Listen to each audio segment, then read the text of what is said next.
Good morning, everybody. It's Mark Dorsey here. Now, you would have seen this video, or many of you would have seen this video that I did with Eric Baskind yesterday, and we did the video in response to a Freedom of Information request response that I got from the Care Quality Commission regarding CQC inspectors advising on systems of restraint and restraint techniques, etc. And if you haven't seen it, it's on our blog site. Just go to nfps.info/blog and you'll see it there.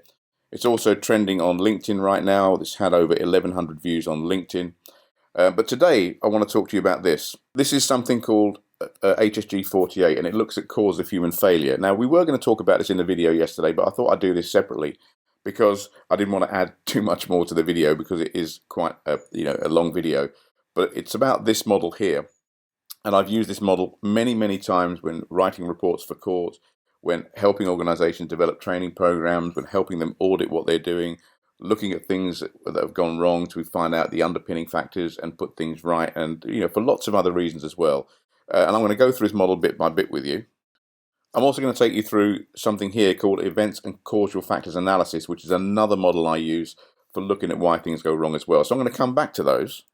But for those of you that haven't seen it, this is the email response I got from the Care Quality Commission.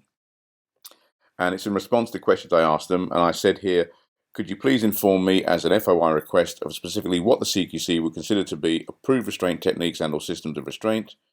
What would constitute a non-approved restraint technique and or system of restraint? Because in a report that was written by a CQC inspector, 5 times they mentioned the fact that staff were using non-approved restraint techniques. Are CQC inspectors expected to advise on what restraint techniques or systems of restraint trusts must adopt? What competent training are CQC inspectors given in physical restraint, including duration and content? And how are CQC inspectors formally assessed as being competent to advise on all the different systems of restraint used in NHS trusts?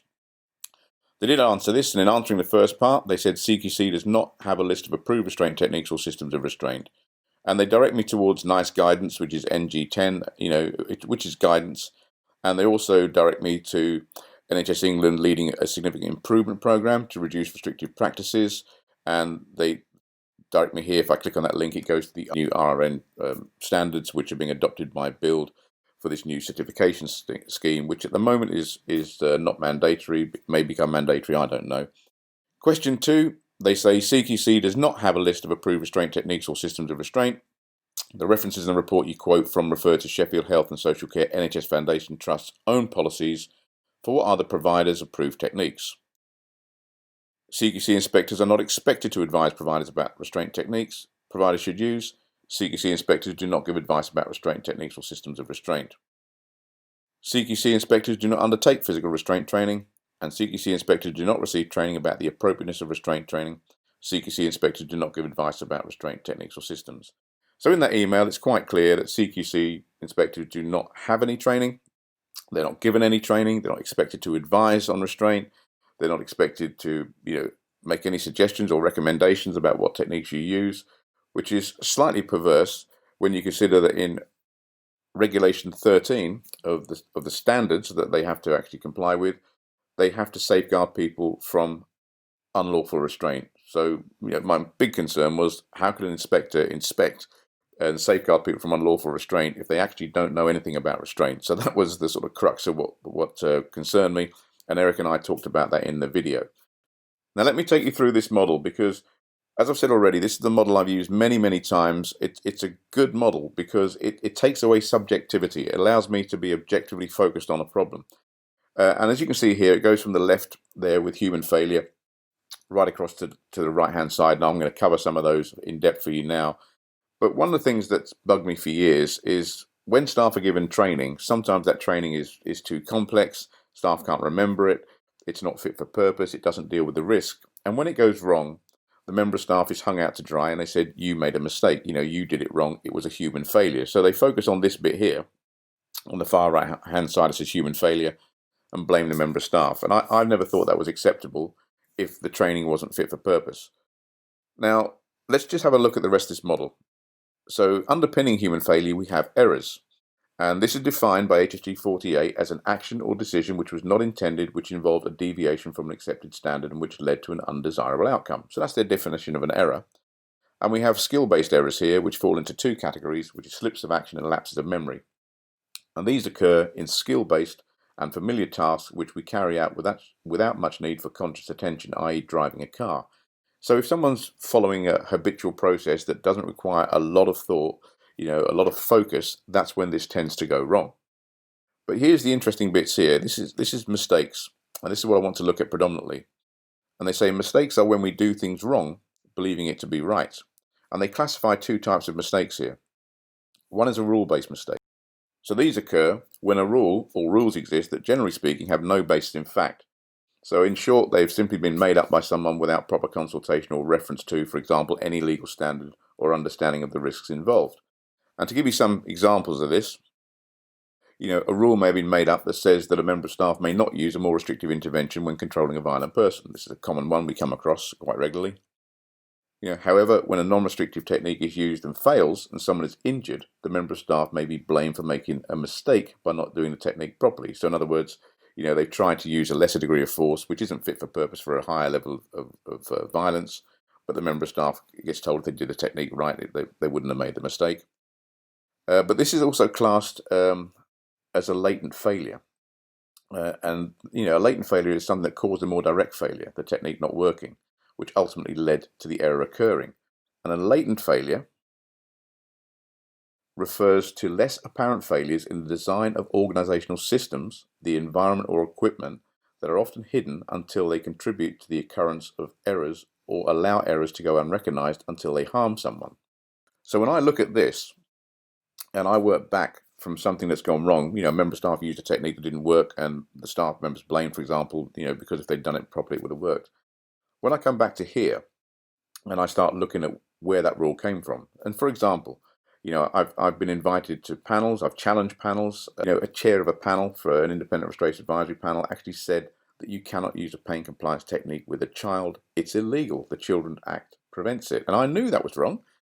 So I challenged that. But that rule was, she had that firmly fixed in her head at the time. And she was even supported by other people around the panel who'd bought into the bias, because obviously as the chair of the panel, she's, the halo bias exists. People look up to this person.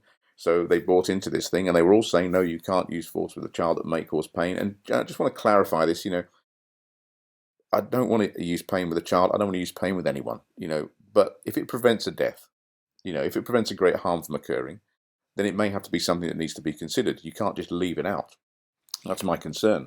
But going back to this model, if someone has made that rule there without any knowledge of the law, then that's a rule-based mistake. So that's where that one sits. And then we have knowledge-based mistakes. And these typically occur when an individual has insufficient knowledge about how to perform a task. Now, if you go back to that email that I got back from CQC, from the Freedom of Information request, the answers to what I asked them, they said inspectors are not given any training about physical restraint. They're not supposed to advise on restraint. They're not supposed to advise on any techniques or anything else. But in Regulation 13, of the standards that they need to inspect against under the Act of Parliament, it says that they have to safeguard people from unlawful restraint. Well, how can they do that if they don't have the knowledge? Which means that each inspector going out would have to use their own subjective interpretation of whether they think something's unlawful or not if they've got no consistent knowledge base to work from. And that is a knowledge-based mistake. So these mistakes also occur when organizations rely on certain or specific individuals who are supposed to be experienced and or trained. And I know we have managers in certain organizations, and I'm not saying all managers are bad. I'm just saying managers sometimes get promoted through the ranks without any management training, specifically in relation to what they're supposed to manage. And what happens is that the information passed on or enforced sometimes by these individuals is sometimes relied upon too heavily and is rarely challenged, so it is not properly checked for accuracy. And one example of a knowledge-based mistake could be an inspector or another person of influence who subjectively states that certain techniques cannot be used. And I come across this all the time, and I know some of you watching this will come across it all the time as well. But there is a model here that we can use to challenge this. This is another model. This is an events and causal factors analysis. And when I've figured all this stuff out, I then put it into this model. And I'll show you an example of a case that I've dealt with, how I use this model here. We had a service user who assaults another service user or staff. And sorry, I should have explained, at this level here, it's got primary events. And primary events are what went wrong. And the secondary events are the latent failures, so the systems or the organizational structure that's actually led to the problem. And staff can't manage the incident. So as a result of that, we get a service user is harmed or dies. Okay, and Eric in the video yesterday spoke about the Mr. Lovegrove case, where they changed training providers and staff at the time, couldn't manage it, and Mr. Lovegrove died in Cedar Vale Care Home. But let's look at some secondary events here. Let's say management interpret the standards, so whatever standards they're working to, and they, through lack of knowledge, say that you can't use any restrictive skills and no restrictive skills are allowed. Now, staff may fear discipline or prosecution if they use any restrictive skills, and they'll also be anxious and worried if the system they're using is not fit for purpose. So it works great for low level, but they know it's not going to work for high level violence, and let's say that is a foreseeable issue in their area of work. So they know they want to use a higher level technique, but they're scared of doing so. So the default option then is call the police, and then the poor police turn up, they use their techniques, and then they get reprimanded because they don't like the techniques the police use. And we have to give the police a bit of a pat on the back here, because the police are only using their techniques, and their techniques are designed to arrest people for crime, not to deal with vulnerable people per se. So let's look at another secondary level. We have an inspector who inspects the procedures. They interpret the standards, and they're interpreting them in some cases subjectively, because as you've seen, they're not given any training.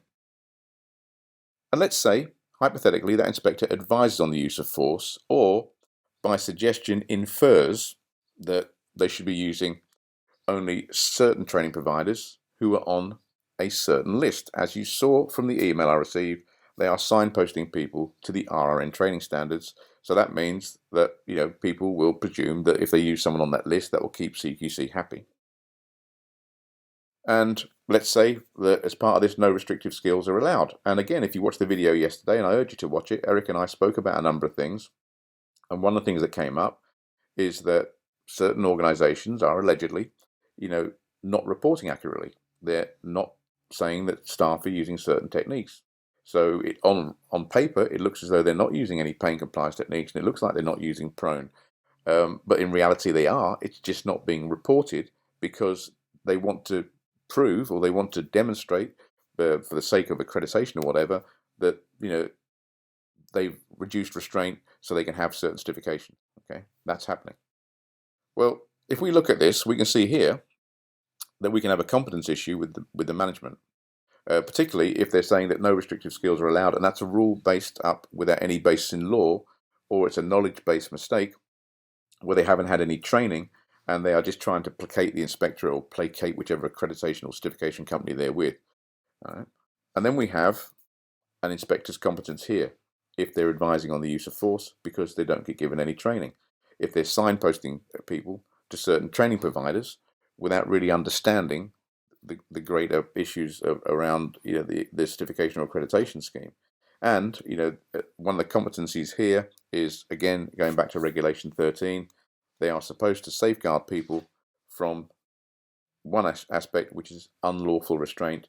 But as you saw from the email, they're not given any training or anything like that. So how on earth are they expected to understand what lawful restraint and unlawful restraint is if they're not given any training in that area? Well, this then makes that a rule-based mistake, those two areas there, and this makes that a knowledge-based mistake in line with the HSG 48 model that I showed you previously. So I just thought I'd show you those two models today to sort of back up and add a bit more value to the stuff that Eric and I spoke about on video yesterday. I generally hope it's been of value to you. I hope it gives you the objectivity to look at this now without any subjective influence on there, so you can see this through a model formula as to where these things sit. And if you have any comments, please leave them below. I'll be interested if you have any comments or questions that I can help you with. And if you think this will help someone, please feel free to share it. You don't need my permission. Share this around, pass it on to anyone that you think it would be of value to. Thank you ever so much. Have a great day.